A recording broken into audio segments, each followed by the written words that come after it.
Hello and welcome to another episode of Open Mind. Today we have the historian and political commentator Mr. Sharan Ahuja back with us. He needs no introduction. The previous episode that we recorded with him was the largest viewed episode in our channel's history. So we are thankful and pleased to welcome him back again. Today we are going to be discussing something which is very serious, something that we have all our eyes on, which is the situation in Bangladesh. So before we try to understand what's happening in Bangladesh today, we would want to go back and try to understand what the concept of Bangladesh is and how did Bangladesh get started. To do all of that, we have Mr. Ahuja with us today. So without further ado, let's welcome Mr. Ahuja. Thank you, Kapil. It's a pleasure to be here. Let me humbly say that I am neither a historian nor a political analyst. I am a curious observer of events that occurred in India before and after its partition. Thank you for that introduction, Mr. Ahuja. But I think before we start to understand what's happening with Bangladesh today, I think it would be important for us to understand how did the concept of even Bangladesh came about. So could you start with the genesis of the idea of Bangladesh and how did the war of 1971, what was the genesis of that war? Actually, in early March 1971, Mrs. Gandhi got messages from different states of the eastern sector like Meghalaya, Tripura, Assam and Bengal that multitude of refugees that started pouring into India from East Pakistan. The states were really disturbed because they could not manage such a big volume of people who were running from their places just to save their lives. Whatever resources are there at their disposal, they were using, but they were finding it inadequate and it was really hurting them. So they were asking Mrs. Gandhi to help sending more money. Mrs. Gandhi was disturbed. How can we go on accepting people from other country for no reason? And why should we be burdened with all that? So she started asking Pakistan to do something so that they stop that exodus. But Pakistan was not willing to do that. In fact, the historical background is that in 1970, General Yahya Khan, who was the martial administrator of Pakistan, conducted elections in Pakistan for the first time in a systematic manner. And to the surprise of people, this particular election brought out some unusual results which were not acceptable to the people. There were two major parties. One was the Awami League of East Pakistan. The other was People's Party of Pakistan, that is Bhutto's party. Now, unfortunately for Bhutto, Mujibur Rahman, who was the president of Awami League, was able to have a thumping majority, so much so that he was going to be nominated as the Prime Minister of Pakistan. Bhutto was not willing to accept this. So he insisted on Yahya Khan to make sure that Mujibur Rahman did not take charge. Yahya Khan asked his commanders in the eastern sector to catch hold of those people who were troublemakers. There are huge episodes of demonstrations, violent incidents, and then the Pakistan army on the eastern sector, led by General Tikka Khan, took them so seriously that they asked the army people to kill the people who were coming in the way. In one night, 300 people were killed in Dhaka University, and they were mostly Biharis. This caused a flutter there, and people were really worried, what do we do? Then Yahya Khan sent one emissary from there to see how things are happening. And this man was the reporter of a particular. He sent a message to his office in London saying that things were not happening in a good way and people were being killed mercilessly. In fact, more particularly, the minorities were being targeted for no reason. This news spread widely in the entire world and people started asking questions from Pakistan, but Pakistan was not willing to help. That time Mrs. Gandhi asked America to ask Pakistan to restrain these people from doing anything. But Yahya Khan was not willing to do, nor was Richard Nixon, who was the president of USA. He also did not offer any support. So at that stage, Mrs. Gandhi decided that some corrective action has to be taken. So it was the month of April. Yes, it was April 1971 when she called General Sam Manekshaw, the chief of the army staff, to her office. When he entered, she said, "General, you have to act." He said, "Madam, what do you mean by act? You want me to enter East Pakistan?" She said, "Do as you please, but I want this exodus to stop." He said, "Madam Prime Minister, have you read Bible?" She said, "Yes." "Have you read the first page of Bible?" She said, "Yes." "You know what is written there?" She said, "What is that?" He said, "God said, let there be light." And light was there. When you say, let there be war, there will be war. But I will not enter a state where I am going to lose war. I am a person who is going to win war. And for that, I need time for preparation. She said, "I cannot wait." He said, "Okay, if you cannot wait, I am putting in my papers on health grounds. You appoint anybody else you want to do. But I can tell you, Madam Prime Minister, we'll meet a disaster. Because shortly rains will start coming into East Pakistan. And in East Pakistan, the rains are so heavy. It doesn't rain, actually it pours. The rivers become oceans. Movement is impossible. And I'll have to manage all my resources, which are already deployed on the western sector, to move them into the eastern sector. All my tanks and other artillery and everything, and my manpower will have to come here. Then only we can enter there. So I need at least 6 months' time." Hearing this, Mrs. Gandhi became wild. She was very unhappy. Her face was red. And she said, "General, I can't accept this." He said, "Okay, madam, then I am putting in my papers, you decide." He just wanted to walk out, and she said, "Hold on." She came out and said, "Come with me." When they were walking to the other room, she said, "Meet me at 4 o'clock here. I am going to have a meeting of the Central Cabinet. We'll discuss this issue, and whatever you have told me now, you have to tell me at that time." He said, "Okay." So 4 o'clock, all of them met, and there Mrs. Gandhi said, "Sam, whatever you told me in the morning, say it again here before the cabinet." He narrated the entire story. He said, "I cannot move at this stage because I am not a loser of war. I am a person who is a winner of war, and I am going to win. And for that I need time." That time, Jagjeevan Ram said, he was the defense minister, he said, "Arey Sam Baba, tu maan kyun nahi jata? Madam kehti kar le." He said, "No." Then Swaran Singh, who was the forest minister, he also said the same thing. "General Saab, मान जाइए ना, madam कह रही है, परेशान हो रही है." उसने कहा, "No, I cannot do it." And then he was about to go. Mrs. Gandhi said, "Sit down." Then he asked, "What can I do?" She said, "Okay, we have decided to give you 6 months' time. Today is May. By November, you should be ready to enter Pakistan and teach them a lesson. Make sure that all these people who have come from there are thrown back." He said, "Okay."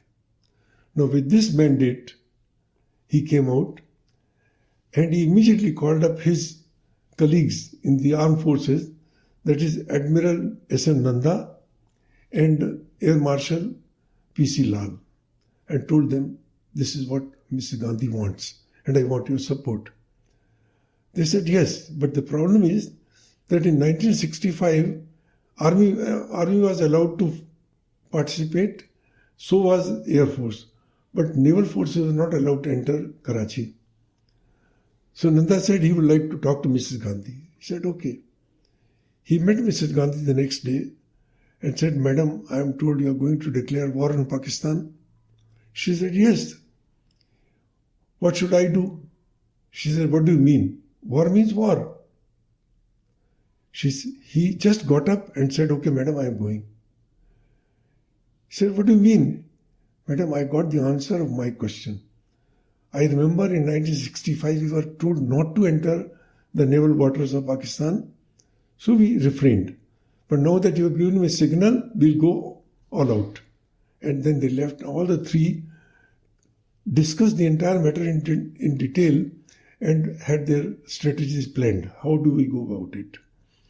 So they had decided to create an army from the people who had come from Pakistan, who knew Bengali. They were the locals of Pakistan who had come, Eastern Pakistan, who had come there in Assam, Tripura, and West Bengal. Had picked up all young people, and they started training them in armed warfare. They were given guns, and in small groups of about 100 people each, several groups were created, and they were all being trained. They were told to enter when they were asked to do. But there was so much of preparation that they could enter any time. And that was the Mukti Bahini. That was, of course, they were named as Mukti Bahini, but they were supported by Indian Armed Forces. Meanwhile, he deployed all resources which were lying on the western sector, slowly moved them and brought them on the eastern sector. So in November, it was decided to attack. But what happened was something different. Instead of their attacking, Mrs. Gandhi got what she wanted to have. Zia-ul-Haq Khan sent his planes into 11 sectors on the west side to attack the Indian airfields. It was on 3rd of December 1971. Mrs. Gandhi was actually travelling somewhere in the eastern sector. And with her was Siddharth Shankar Ray, who was the Chief Minister of West Bengal. And he said she was actually addressing a big gathering. And she immediately got a message, Pakistan has attacked us. And she signaled Siddharth Shankar Ray to come out immediately. So he left the stage and straight flew from Delhi, from that place to Calcutta and Calcutta to Delhi. But they made sure that their aircraft was not attacked by the enemy. So first they landed at Lucknow and then they flew back to Delhi. It was, I think, almost about midnight when she reached there. She straight went to her office and called a meeting of all his colleagues. And they got around 2 o'clock, she made an announcement on the All India radio. Pakistan has attacked us and we are going to rebut their attack by whatever force we have at our disposal. And next day, full-fledged war was waged against Pakistan on both sides. But on eastern sector, more effort was made because people of Mukti Bahini were ready to fight. On the western sector, it was only to defend ourselves because Pakistan wanted to open that sector also so that the attention could be diverted and also the forces could also be deployed partially.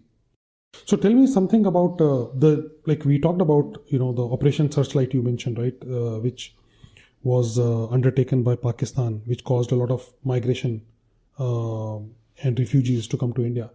But what was the genesis for the discrimination that was happening between the East Pakistan and the West Pakistan? Actually, though there were two separate parts of Pakistan, the Punjabis in the West sector were not willing to accept the Bengalis in the Eastern sector as their equals. They always treated them as below par because their color was different, their height was different, their language was different, their culture was different. And Punjabis always felt themselves to be superior to Bengalis. With the result, whenever any question came to give something to Bengal, East Pakistan, it was resisted. And Bhutto had already decided to take over the entire reins of the office after the dismissal of Ayub Khan and take over by Zia-ul-Haq Khan, who appointed himself as the Chief Martial Administrator. So Bhutto said, let's have elections. And as I said in the beginning, elections were held in the month of January of 1971. And they were first time done in a proper manner. I mean, there are no complaints of any rigging or any mischief. Understood. But because the results were such which Bhutto did not accept, he did not accept the verdict of the people and wanted to become the Prime Minister of Pakistan. And then, as I said earlier, Eastern sector was allowed to go ahead to the extent of killing as many people as resisted the entire movement. So when the Operation Searchlight and killing of the innocent people was happening in present-day Bangladesh, East Pakistan at the time, was there still a religious bias in the way those killings were happening? See, one thing, let me tell you very clearly. Muslims have always been under the impression that they have reigned the country for over 1,000 years. So they are the natural rulers. They were not willing to accept any other person who will take charge of the country and run it. So Bengalis were not considered as equals. Even though they were Muslims, they were not considered equals. So therefore, they wanted some or the other. Bengalis should be purged. In fact, their culture should be finished. And in fact, they resorted to mass-scale rapes, which resulted in millions of new borns from Hindus who were made Muslims. And in the Searchlight, that Operation Searchlight in 1971, what they did was they searched people who were opposing the Pakistani regime. And they were mercilessly beaten, killed, houses were ransacked, burnt, and people fled from East Pakistan to India to save their lives, which ultimately forced Mrs. Gandhi to take that action. So if you were to look at the attitude of the majority Punjabi Muslims, it was obviously we at the top, the Bengalis are subservient to us, and maybe the Hindu Bengalis are even more subservient to them. So I think they basically had this hierarchy of sorts in their mind. See, there was quite, in fact, Hindu and Muslim Bengalis rarely differed. They were almost the same. In fact, many Muslims used to love Hindus also. But because of the hatred spread by West Pakistan, they became enemies of each other. Were there communities within that time, East Pakistan, modern day Bangladesh, who actually wanted to stay with Pakistan? Well, it cannot be said that all of them wanted to get rid of it. Quite a few wanted to stay. But then mostly people are so disturbed because of the atrocities of Pakistani army that they wanted to get rid of it. And Mujibur Rahman was their torchbearer. He was known as Bangabandhu. Bangabandhu means brother of Bengalis. The Bengalis. Interesting. Okay. So coming back to Sam Manekshaw, I think the one thing that's abundantly clear from your description was that there was a guy who had the spine to stand up to Mrs. Gandhi and say, I want to go to war, but I want to go to war to win. And to win, I need to find the right time and the right preparation. And that's why he wanted the additional time to prepare. So they used that 6 months to wait for the floods to go down in Bangladesh and make sure that their preparation was complete. Based on that, so you mentioned on the night of the 3rd December, that's when Pakistan actually, before the actual fight started, was there any diplomacy that India was engaging in? This is a very important question that you raised.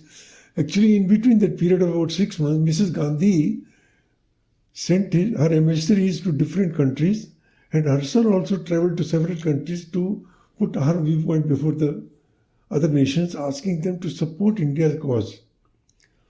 And when questioned, why do you want to go there? Why do you want to attack Pakistan? She said, you tell me, if somebody comes to rob your house, are you going to allow him to do it? You will not allow. Why should I do? And I am not a charitable institution that anybody who comes from there will come and settle on it. I've got my own resources, my own limited resources, and a huge population to be fed. I cannot take this on. So I've got no choice but to request you to help me to ask Pakistan to get out of here. In fact, she wanted to meet Richard Nixon. She went all the way to Washington, D.C., and she was made to wait outside his chamber. It is reported, I am not sure what it is the fact, but it is reported that Richard Nixon asked Kissinger to let that bitch wait. Now, calling Mrs. Gandhi a bitch was a very, very bad statement, which in any head of state, and that is very, very disrespectful. To talk for another head of the country, head of the government. After the short meeting, she left in a huff and did not ask any questions, simply came back. I think sometime in the month of August or September, Henry Kissinger was visiting India. Mrs. Gandhi called Gen Sam Manekshaw and asked him to come next morning for a breakfast. It was a surprise for him, for the Prime Minister asking him for a breakfast to come to her place. But he did not question. Sharp at it, but she also said, "Come in your full uniform." Around 8:30, he entered Mrs. Gandhi's house and he found Kissinger sitting on the breakfast table with Mrs. Gandhi.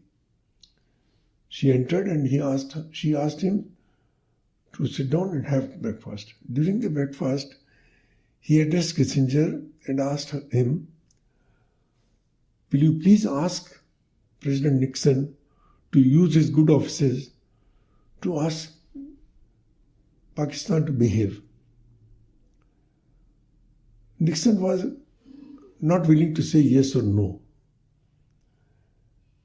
And she said, "If you don't take any decisive action, then I'll have to ask him to do something."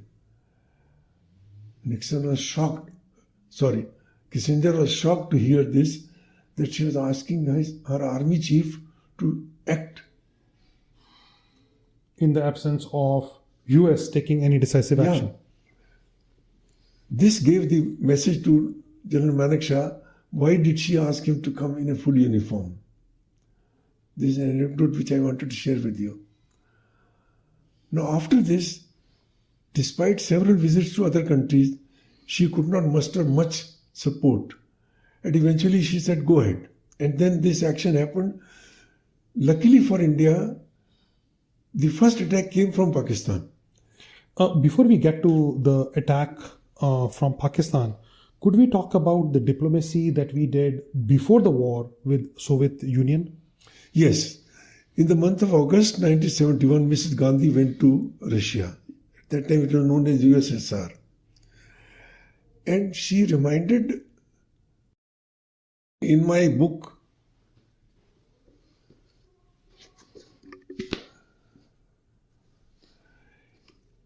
Post-Independence India 1947-2022, a perspective, I have given a detailed message about this. On August 2, 1971, Mrs. Gandhi visited the USSR. She signed the Indo-Soviet Treaty of Peace, Friendship and Cooperation on August 9.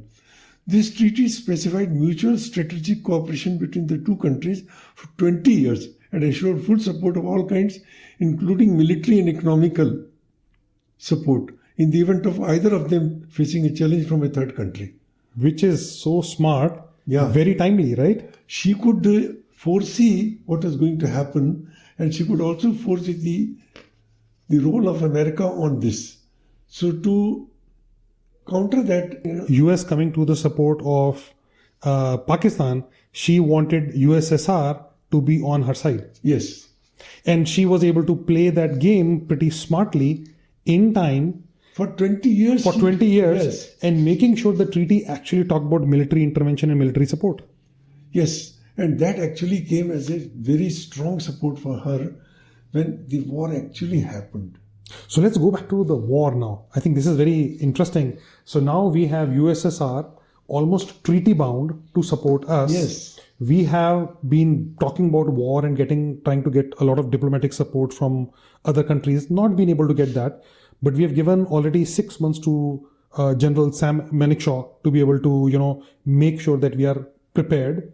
November is gone. The weather is much better now. The swollen rivers are gone. And now we have an ability to attack Pakistan. But Pakistan, in its arrogance, attacked first. So now the only excuse Pakistan had, which is India had an unprovoked attack on Pakistan, that is also gone. They attacked first, right? Correct. And they attacked on the western sector. Correct. Okay. So what happened then? Now, as a result of that, when the Indian forces supported Mukti Bahini and entered East Pakistan, on the west side, Admiral Nanda sent his naval fleet to Karachi. Wow, that was an attack. Yes. Okay. And they attacked in such a way that many ships which were standing in the sea, on the seaport, were destroyed. And there were some containers having oil which were also destroyed, which resulted in huge fire taking place in Karachi. And that was all on the Karachi port. Yes. Could you talk about a little bit more detail? Actually, at that time, Pakistan wanted to attack Indian aircraft carrier Vikrant. And you're talking about the PNS Ghazi incident. Yes, I am coming to that. So what they did, they sent PNS Ghazi, that is a submarine, to torpedo this. But Indians were given a message by a surprisingly unknown person. It's very, I think very few people must be knowing, there is a lady known as Sahmat. She was a Kashmiri lady who had gone to Pakistan and she married a general in Pakistan army. And because of the marriage, she stayed in his house. She was able to watch everything what is happening around. And she quietly sent a message as a spy to Indian side about the plan of Ghazi to destroy the Indian aircraft carrier Vikrant. So immediately Neelkantan Krishnan, Admiral, I think he was Vice Admiral Neelkantan N. Krishnan, deployed a unserviceable ship on the Bay of Bengal, and started sending fake messages that it is going to attack Pakistan. So Ghazi, instead of attacking that aircraft carrier, attacked this particular ship, which was of no use. And this ship was INS Rajput. Yes, and it was destroyed. But in the process, Ghazi came to the Visakhapatnam port, and it was destroyed there itself. Wow, that was fantastic. These are two things that very few people know. And there is one. His name is Commander Harinder Sikka. He has published a book, Sahmat, and he also made a film, Sahmat. In that book, he narrates the entire story of this lady who later on came to India and stayed in Maler Kotla. It's in Punjab. It's a place which is mostly occupied by Muslims. They have been a part of Punjab, no problem. She stayed there. And she defended her action by saying, people think Muslims are not patriots. I am proving you that I am a patriot Muslim, and I have made sure that Pakistan was taught a lesson by my message being given to Indian Navy. Wow. So in a way, it was Indian Navy that turned the tables on Pakistan more than anything else. Like, the Karachi attack. Yes. And being able to, destroy some of their big carriers. Yes. And then the PNS Ghazi. Frigates, some carriers. And then the PNS Ghazi incident. Yes. I think that was probably the only submarine Pakistan had at the time. No, I'm not sure. But one thing I'm sure that this PNS Ghazi was definitely destroyed. Wow. Very, very. Okay, so what was happening on the Eastern Front with the Mukti Bahini? Now, Mukti Bahini, when they entered Pakistan, East Pakistan, they knew the logistics, they knew the entire area, and the topography was known to all these people because they were from that place only. Right. And equipped with all the guns and other things from the Indian Army, and there are many Indian soldiers also in the disguise of Mukti Bahini who were also with them. So they started attacking all the installations and killing one by one.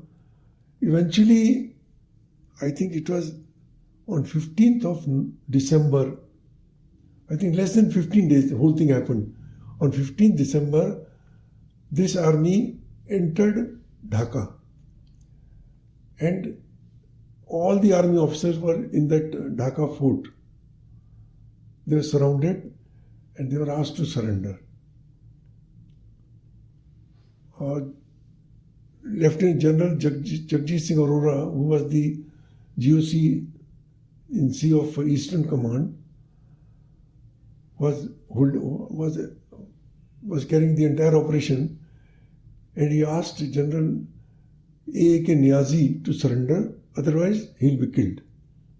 So on 16th December, General Niazi signed the document of surrender before General Arora. I think there's a very interesting anecdote. In Delhi, my next door neighbor, he is wing commander, retired PC Verma, and obviously he was in the Air Force. He was actually serving the country at the time of 1971 war. And he told me a very interesting story about General Jacob. Basically, when the army entered Dhaka, he went to Niazi and says, Niazi, I have only about 15 minutes. I can only hold back the Mukti Bahini who's baying for your blood. I can only hold them back for 15 minutes. If you can surrender in those 15 minutes, I can assure you safety. But if you do not surrender in 15 minutes, if you take more time than that, I cannot hold them back, and then I'm not responsible for what's going to happen. So it was a great psychological play because Niazi did not get a chance to actually talk to his leaders back in West Pakistan. Correct. And he had to make a decision in a span of 10 to 15 minutes, and he succumbed to the pressure. And this was probably the biggest public surrender ever. Yes. And not only by him, by 93,000 forces of Pakistan also surrendered in one way. Wow. 93,000. This is one of the biggest surrenders in the history of the world. But surprisingly, despite all this, Indian Army did not mistreat these people. Indian Army gave them full respect, full honor to the soldiers, saying that they were soldiers fighting for their country. We are soldiers fighting for our country. We are not enemies of each other.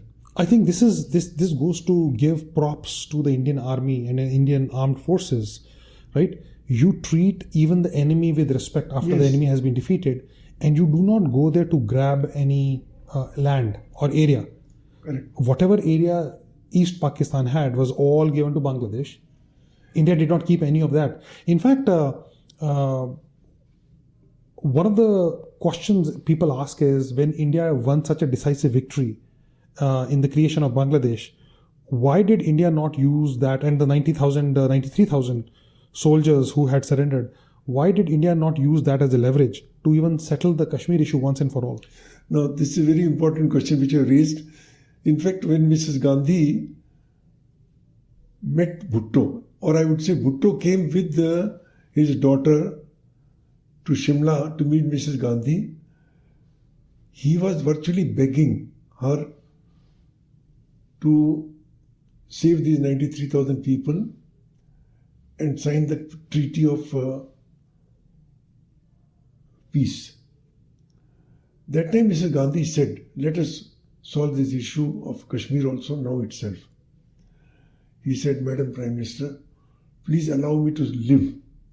If I do it, I'll be killed the moment I enter Pakistan. let me go back. Let me tell people why I have not signed here, and I wanted to take their opinion before signing this peace treaty.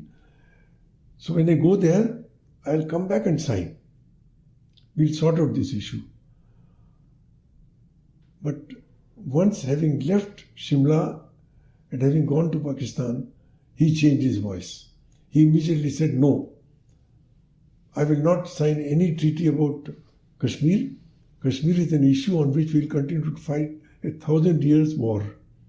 And we'll give 1,000 cuts to India to make sure that we get a revenge for whatever they have done for dividing Pakistan into two countries. This is one of those things where when you hear incidents like these, you basically come back and think, why should anyone ever trust again? No, there's another interesting part of it. Somebody said, why did you sign this peace treaty to Mrs. Gandhi?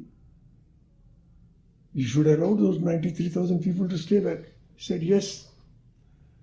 In fact, I would not like them to come back here. Those who are not willing to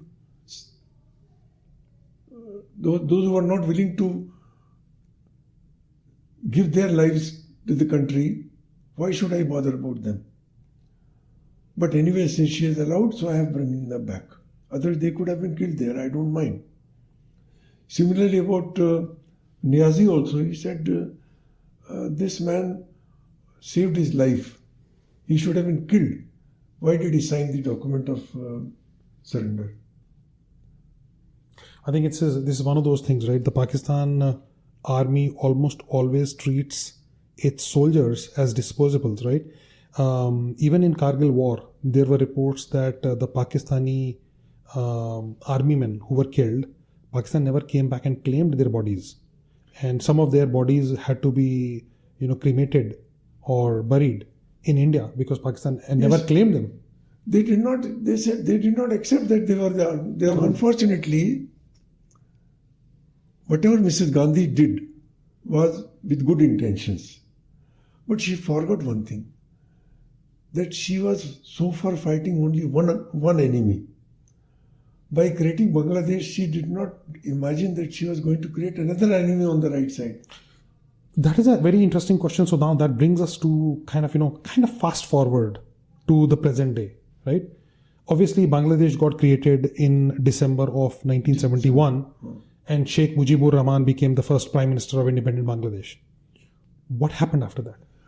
Sheikh Mujibur Rahman was killed by some extremists on 15th of August 1975.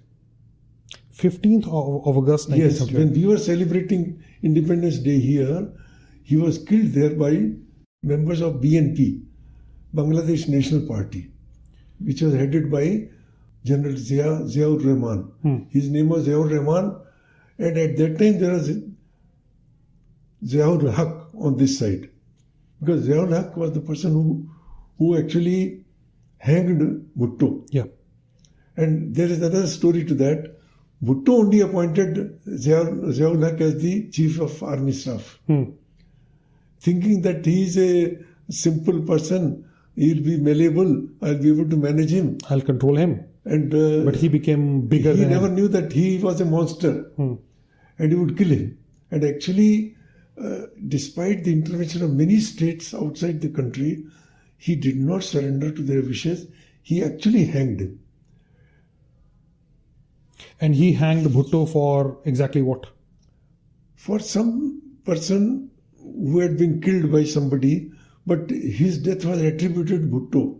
So it was kind of a murder case. Yeah, it was. He was actually charged with the murder of a person who did not support him, an opponent. Okay. So on one side, you have Pakistan that basically went back to a dictator. Yeah. And got the prime minister hanged for that. On this side, Sheikh Mujibur Rahman was killed by one of his army officers. By his own compatriots. At that time, Sheikh Hasina was in, I think, yes, she was in UK with her sister. And she She was saved because of it. Otherwise, the entire family of Mujibur Rahman was killed. The entire family was wiped out. Yes, yes.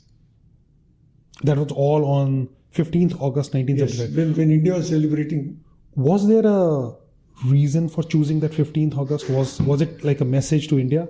To give a message to India that we don't like you. In fact, despite the fact that India liberated the East Pakistan and made Bangladesh, there are many Pakistanis left there who supported Pakistan initially in a subtle manner and then openly. So BNP, as you mentioned, was one of them, and maybe the Jamaat-e-Islami? Jamaat-e-Islami is one which is very orthodox. They believe that they have only the right to administer and nobody else. And even the current situation, which is now, it's a very unfortunate situation that Sheikh Hasina, who has won right from 2009 onwards, all elections, was forced to flee Bangladesh to seek asylum in India. Of course, she is still not given asylum. She is staying here for a few days till finally she decides to go. But the most surprising part is that her sister and son live in UK. But she has not been allowed to come there. Her aim was to fly from India to UK and settle there. But she has not been allowed. And why has UK not granted her asylum? Because UK doesn't want to displease Pakistan. But this is not Pakistan, this is Bangladesh, right? No, that's true. But because Bangladesh also still has got something to do with Pakistan. And they say, I am not sure what the fact is, that this was all stage managed by CIA and ISI to unseat Sheikh Hasina and throw her out of Bangladesh. But CIA would be clearly aware that this only brings Bangladesh into more chaos, number one. Because I think Bangladesh has had a history of coups like the one that you mentioned on 15th August of 1975 when Sheikh Mujibur Rahman was killed. I think there have been multiple coups even after that. So in a way... Attempts were made, but they were not successful. Right. But in a way, the 15 years of Sheikh Hasina's rule has been probably the only longest period of time when peace and stability and growth has come to in fact, Bangladesh. This is the period when the GDP growth rate of Bangladesh exceeded even India's. Right. I mean, Bangladesh was actually counted as one of the Asian tigers, really. Yes. But look at what's happened.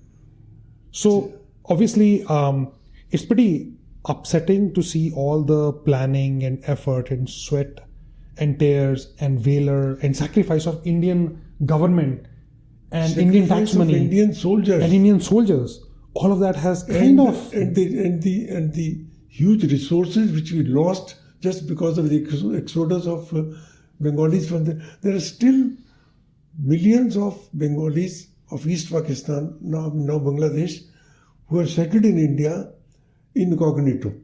They have been able to manage their identity cards through some nefarious sources, and now they claim to be Indians. Yep. And they are influencing the local people also. So the question is, where do we go from here? It's a very difficult question to answer because we do not know what is in the fate tomorrow. Because if she stays in India, India is going to face a backlash because the Jamaat-e-Islami in Bangladesh has openly announced that any country which gives asylum to Sheikh Hasina will face attacks on their embassies here. And attacks means it can be anything. It can be setting them on fire, killing the people inside, whatever. So let's peel the layers of the onion of that statement just a little. I understand that Sheikh Hasina may not have been extremely popular in Bangladesh. However, she won the election that was recently conducted. They say they were rigged. Well, okay. At least based on the results of that election, she was a democratically elected leader. Yes. Right? True. And whether you like her or not, she is your leader till the term gets over. That's true. If the elections were rigged, you could have gone to maybe a United Nations or one of those bodies to, appeal. You could have gone to Supreme Court. You could have gone to your own Supreme Court of Bangladesh. Yes, you could have. So I don't understand that on one hand, you've got a democratically elected leader that you don't like, and you feel that the elections were rigged, but you don't take any legal actions against some of that. And the only way you are able to have a recourse around that is completely chaotic transition of power, which is actually undemocratic as well. So why would the other countries be supportive of that? Because most of the countries, particularly Western countries, have been charging Sheikh Hasina with the human rights violations. Because she had arrested Khalida Zia and put her in jail for 17 years in 2018. Now she has been released. But luckily, her statement after coming out is that we don't want to take revenge with anybody, we want to have peace. But the person who was Muhammad Yunus, Nobel laureate. Yes. But yesterday's statement is, he says, if you do not listen to me, I'll quit. In a way, it's an important message. If you want peace in the country and you have chosen me as the advisor to the army, then you have to accept what I'm saying. If you don't listen to me, then I'll go. And then it becomes army rule. As of today, the general of that Bangladesh army has clearly said that we have no intentions to take administration in our hand. We would like to bring the popular government back into power. For that, we'll hold elections also. But if this man is not given support and people don't go back to their homes and continue having the terror activities on the roads, then probably things will be very bad. And given the fact that they're almost like getting rid of Awami League. Awami League is in shambles. With the exodus of Sheikh Hasina, Awami League is in doldrums. They cannot take any immediate action. There's no second leader, third leader. No, I don't think. No, this is a problem when one person assumes all powers. Yep. And does not create a second line of defense, the problem comes. I am also worried about India. As of today, there's no second line of defense. We do have Yogi, we do have Amit Shah. Again, that's true. But yeah, I mean, nobody comes to the stature. Yes, that's it. Nobody comes to the stature. I think the problem with the stature is that if there are two people with closely similar statures, then there can be a little bit of infighting and groupism that sometimes is a hurdle. Even in BJP, we do not know. Some infighting inside may be going on. Some certain things erupt, but then they are immediately shut down. Nobody knows it. Okay. So long as Modi is in power, strongly holding his fort, there is no much problem. But then, I am afraid things may not be happy in India with whatever I have been listening to various sources. The way Rahul Gandhi has been criticizing the government, every day coming with some new issue and saying that kerosene is already sprinkled everywhere, there will be fire. What does it mean? I think there was a very recent report I heard. This could be a conspiracy theory for all I know, but there was a very recent report I heard where they said that Rahul Gandhi, a few months ago, maybe 2 months ago, had a secret meeting in UK with the leader of the Bangladesh BNP in UK. I have not heard about it, but then it could be. Because he has been visiting several countries. During last 10 years, he has visited more than 50 countries. And some places he has gone without the SPG. He was supposed to carry the SPG, who were asked to stay back at a particular point, and then he went alone. Yep. Suppose something would have happened to him then. Well, so I think that's a great discussion that we had. It's obviously a tale of Indian ingenuity, valor, the sacrifices we made, and obviously the advances we had. But it's also the sad tale of what has happened in Bangladesh after getting independent in the last 53 years. We'll see what the future has in place for Bangladesh and how it impacts India going forward. In fact, there is a school of thought, we may not all subscribe to that when in 1971, East Pakistan was converted into Bangladesh, at that stage itself, instead of allowing those Hindu Bengalis to come to India and settle here, they could have made two parts of Bangladesh. One was Islamic Bangladesh, one Hindu Bangladesh. So Muslims could have stayed there, Hindus could have stayed here. Of course, which is an impractical thing. I would not subscribe to that view. But then the fact is that the two-nation theory, which had almost been annulled, is now resurrecting. It is coming back again and again to prove that Hindus and Muslims cannot live together. At least from the Muslim side.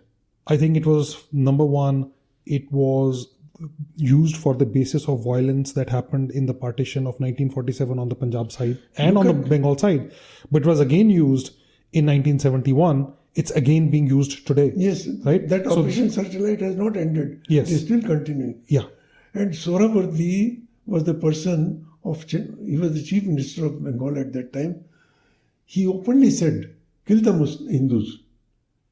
Had that time this Gopal Patha not come out with his swords and forced Hindus to face these culprits, probably in Bengal Hindus would not have been there at all. True. The Calcutta would have fallen. Calcutta would have gone to Bangladesh. Well, this has been a great discussion. I think the discussion on Gopal Patha has to wait for another day. But this has been a great discussion. Mr. Ahuja, thank you for coming and thank you for sharing all the insights. History is never perfect. Yes. We are always discovering more about history. But the key point is keep learning from history so that you don't repeat the mistakes. I do say of the one thing. past. History is not fiction. It's a fact. Yeah. It's a question of how you perceive it. And again, depends upon your attachments to particular ideologies. Yep. You may have a different viewpoint. The fact remains the same. So let me thank you once again for having called me here. And I look forward to meeting you again and again and share whatever little knowledge I have gathered during my last several years of studies I'd like to share with you. We would be ecstatic to have you back again to discuss another topic. Thank you so much. Thank you. Namaste.